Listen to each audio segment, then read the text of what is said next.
दोस्तों आइए जानते हैं पास के सामान्य नियम। रेल कर्मचारियों एवं उनके परिवार के सदस्यों को सुविधा के कारणों से, ड्यूटी के उद्देश्य से, अन्य विशेष अवसरों पर रेलों से यात्रा करने के लिए निःशुल्क अथवा रियायती दर सुविधा देने का प्रावधान है, जो अनुषागी लाभ के रूप में प्रदान की जाती है। इन्हें रेल सेवा पास नियम के नाम से जाना जाता है।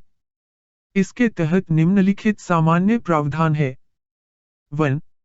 सामान्यतः सभी रेल कर्मचारियों को सुविधा पास सीधे रास्ते से ही प्रदान किए जाते हैं। 2. किसी अन्य रास्ते द्वारा यात्रा के लिए दूरी का अंतर 15% से अधिक नहीं होना चाहिए। 3. लंबी दूरी एवं तेज रफ्तार से चलने वाली रेलगाड़ियों द्वारा यात्रा करने के लिए 15% का अंतर होना आवश्यक नहीं समझा गया है। 4. रेल कर्मचारी यात्रा के दौरान स्वेच्छानुसार यात्रा विराम किसी भी सीमा तक मांग सकता है।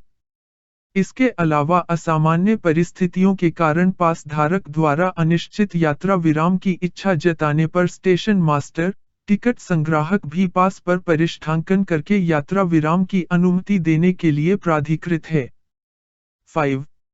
सुविधा पासों को देने के मामले में यदि आश्रित को उस पास में सम्मिलित किया जाता है, तो 5 से अधिक परिवार के सदस्य नहीं हो सकते। लेकिन यदि आश्रित शामिल न हो तो परिवार के सदस्यों की संख्या 5 से अधिक भी हो सकती है।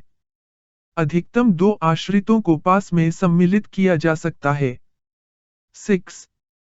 पासों का किसी भी प्रकार का हस्तांतरण करना वर्जित है, इसके लिए अनुशासनात्मक कार्यवाही की जाती है। 7. MACP योजना के तहत कर्मचारी को वित्तीय पदोन्नति, ग्रेड, का लाभ प्रदान किया जाता है, किंतु उसे उच्च पद की प्रस्थिति प्रदान नहीं की जाती है। उदाहरणार्थ ग्रुप डी को ग्रुप सी नहीं मिलता है और ग्रुप सी को ग्रुप बी नहीं मिलता है। आधा पास के मामलों में वित्तीय सीमा के तहत द्वितीय से प्रथम श्रेणी पास तो अनुमेय हो सकता है, किंतु अन्य लाभ जैसे पास की संख्या इत्यादि में इजाफा नहीं किया जाता है। 8. पास PTO। अब मार्ग के कालम में भारतीय रेल और कोंकण रेलवे पर उपलब्ध शब्द लिखा जाता है। प्रत्येक रेलवे का नाम लिखना आवश्यक नहीं है। 9. प्रथम श्रेणी पासधारी द्वारा परिचर का आरक्षण कराने पर आरक्षण प्रभार देना होता है। 10. कर्मचारी कैलेंडर वर्ष के सभी उपभोग कर चुका हो तो आरक्षण के उद्देश्य से उसे आवश्यकता पर 60 दिन पहले एक सेट पास PTO अगले वर्ष के खाते से दिए जाने का नियम है, किंतु उस पर यात्रा 1 जनवरी या उसके उपरांत ही की जा सकती है। यह सुविधा सेवानिवृत्त कर्मचारियों को भी प्रदान की गई है। 11. चालू कैलेंडर वर्ष के पास PTO आगामी वर्ष में 30 मई तक क्रमशः जारी किए जा सकते हैं, जिनमें उपलब्धता तिथि 30 मई ही हो सकती है। 12. पुत्र अथवा अन्य आश्रितों के लिए जो 21 साल से ऊपर के हैं, उन्हें शैक्षणिक सत्र के शुरू में ही स्कूल का प्रमाण पत्र वर्ष में एक बार जमा करवाना चाहिए। फिर भी यदि अध्ययन में व्यवधान आता है, तो उसके लिए तुरंत पास जारीकर्ता प्राधिकारी को सूचित करना चाहिए। प्रशासन चाहे तो लगातार अध्ययन के मामले में यदि कोई संदेह हो तो संबंधित प्रमाण पत्र की मांग कर सकती है। नोट: जहां पर पुत्र या अन्य आश्रित 21 वर्ष का होने वाला है तथा जो छात्र नहीं है, वहां पास निम्न अवधि हेतु ही जारी किया जाएगा। 1. रेल कर्मचारी को उस अवधि का ही पास जारी किया जाए जिस अवधि में पुत्र या अन्य आश्रित 21 वर्ष की आयु पूर्ण कर रहे हो या 2. रेल कर्मचारी को 4 माह की पूर्ण अवधि हेतु पास बिना पुत्र को सम्मिलित करते हुए जारी किया जाए। 13.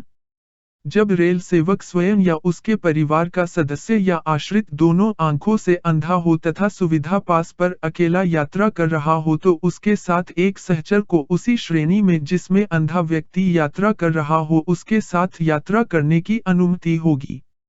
यह सुविधा संबंधित रेलवे के मंडल चिकित्सा अधिकारी द्वारा जारी प्रमाण पत्र के आधार पर देय होगी। यदि रेल कर्मचारी TA ड्यूटी अथवा अन्य स्थान पर अस्थायी स्थानांतरण या किसी अन्य कारण से पास पीटीओ के आवेदन करने के लिए उपलब्ध नहीं हो तो पारिवारिक सदस्य आश्रित पास पीटीओ जारी करने के लिए आवेदन कर सकते हैं एवं उनके अनुरोध पर इसे जारी किया जा सकता है। 14 पास धारक जिसके लिए वह पात्र है, उससे उच्च श्रेणी में पास की श्रेणी व उच्च यात्रा श्रेणी के बीच के किराए के अंतर का पूर्व भुगतान करके यात्रा कर सकता है, केवल प्रथम श्रेणी ए पास एवं पीटीओ धारक को छोड़कर, जो कि वातानुकूलित प्रथम श्रेणी व वातानुकूलित शयनयान के किराए के अंतर का 4/3 भुगतान करने पर वातानुकूलित प्रथम श्रेणी में यात्रा कर सकता है। जब पास उच्च श्रेणी में बदला जाता है, तो लगेज का फ्री अलाउंस उच्च श्रेणी के टिकट धारक के समान अथवा हकदार श्रेणी के सुविधा पास पर देय लगेज अलाउंस, जो भी अधिक हो, के अनुसार रहेगा। एक परिचारक को साथ में फी रखने का अधिकार रेल सेवक द्वारा धारी पास की श्रेणी के आधार पर अधिशासित होगा। 15 अविवाहित पुत्री चाहे कमाती हो, उसे भी उसके माता पिता जो दोनों रेल कर्मचारी हैं, के पास लेखे में शामिल किया जा सकता है। बशर्त है कि यदि पुत्री भी रेल कर्मचारी है, तो पुत्री के पास लेखे से उसके पास की स्वयं की हकदारी में कमी करने के बाद उसे अविवाहित अर्जन करने वाली पुत्री, जो रेल कर्मचारी नहीं है, की भांति मानते हुए उसके माता पिता के पास लेखे में शामिल किया जा सकता है।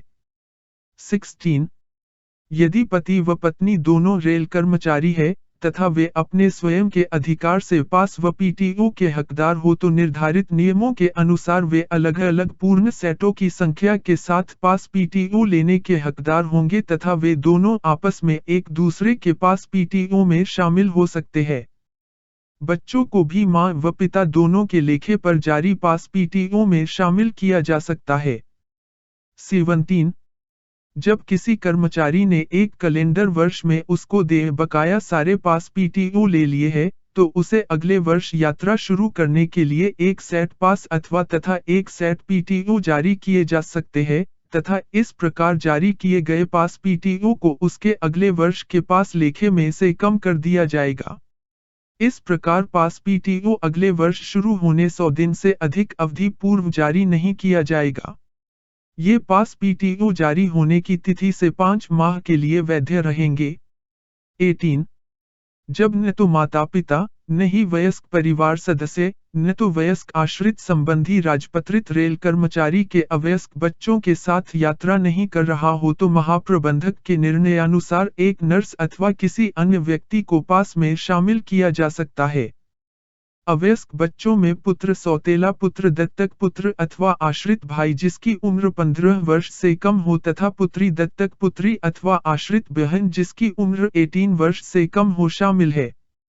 19 शारीरिक रूप से विकलांग समूह और घ के रेल कर्मचारी जो वेतन सीमा के अधीन द्वितीय श्रेणी पास के हकदार है, वे उच्च श्रेणी मगर प्रथम श्रेणी से उच्च नहीं श्रेणी में पास लेने के हकदार होंगे तथा उसी श्रेणी में एक परिचारक को साथ में ले जाने की अनुमति होगी। यह पास उन्हें उनको मिलने वाले कुल सुविधा पास के बदले में दिया जाएगा। इस पास की संख्या 1 सेट प्रतिवर्ष होगी चाहे कर्मचारी प्रतिवर्ष 3 सेट के लिए हकदार हो। यदि पास की हकदारी 3 पास से कम किंतु 1 सेट पास के कम नहीं हो तो परिचारक के साथ प्रथम श्रेणी पास की पहले सेट के लिए अनुमति दी जा सकती है। 20 रेल कर्मचारी की एक से अधिक कानूनी रूप से विवाहित पत्नियों के पक्ष में पास पीटीओ जारी किए जा सकते हैं, लेकिन शर्त है कि अलग अलग पास पीटीओ जारी किए जाएंगे तथा इन्हें रेल कर्मचारी के पास खाते में से गिना जाएगा। विवाहित पुत्री को भी पास पीटीओ में शामिल किया जा सकता है, जब उसका पति कम से कम 7 साल से गुम हो तो संबंधित रेल कर्मचारी द्वारा हस्ताक्षरित तथा गुम होने की अवधि दर्शाने वाला मजिस्ट्रेट से प्रमाणित शपथ पत्र प्रस्तुत किया जाए। 21 जब कोई कर्मचारी उसके परिवार या आश्रित के साथ आने जाने में असमर्थ हो तो वह स्वयं के लिए एक पास का हकदार या तो पहले जाने या पीछे जाने हेतु बाहरी यात्रा वापसी यात्रा या दोनों के लिए हकदार होगा।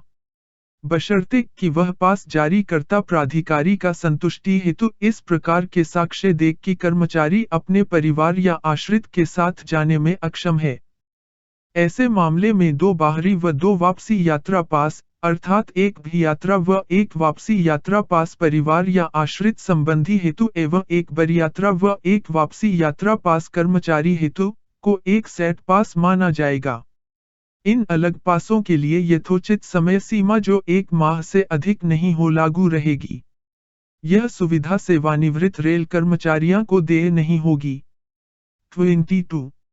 ऐसे कर्मचारी जो सेवानिवृत्ति अधिवार्षिता पर है, उसको जारी पास पीटीओ नियमों के अधीन देय सामान्य उपलब्धता अवधि के लिए जारी किए जा सकते हैं, चाहे ये कर्मचारी की अधिवार्षिता तिथि के आगे भी आ रहा हो। इसमें शर्त है कि कर्मचारी को सेवा के दौरान तथा सेवानिवृत्ति के बाद देय कुल पासों की संख्या उससे अधिक नहीं होना चाहिए जितने वह सेवा के दौरान लेने का हकदार था। 23. कानूनी रूप से पृथक की गई पत्नी का भी पास कर्मचारी के अनुरोध पर दिया जा सकता है। 24. स्वैच्छिक सेवानिवृत्ति चिकित्सा आधार पर सेवानिवृत्ति में अर्हक सेवा हेतु 5 वर्ष या बकाया सेवा, जो भी कम हो, को पात्रता हेतु जोड़ा जाएगा। वीडियो को अंत तक सुनने के लिए धन्यवाद। साथ ही अभी तक इस चैनल को सब्सक्राइब नहीं किए हैं, तो अवश्य सब्सक्राइब